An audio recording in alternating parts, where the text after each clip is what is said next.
Nosotros interrogamos al genoma en virus que han infectado a miles de pacientes y los comparamos. Y eso lo primero que nos da es cómo de parecido es entre unos pacientes y otros.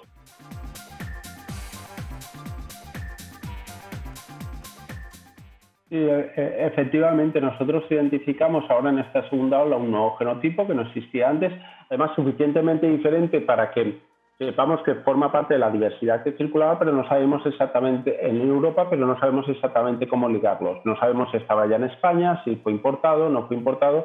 Es difícil porque es suficientemente diferente. Entonces, este genotipo aparece en junio, por lo menos nuestros primeros casos detectados son a finales de junio, en el noreste de España. Y lo que vemos rápidamente es que aumenta en frecuencia, sobre todo asociado a un evento de supercontagio, que fueron brotes grandes que hubo en trabajadores de la fruta, y ya tenemos ahí una lesión, o sea, el fallo en proteger a la población vulnerable nos ha hecho a todos más vulnerables.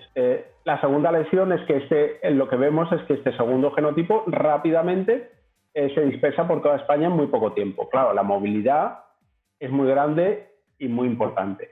Y esto lo que nos está indicando es que, si bien es difícil saber en qué momento tomar las decisiones, está claro que las decisiones de movilidad, de restricción de movimientos, son muy importantes y hay que tomarlas cuanto antes.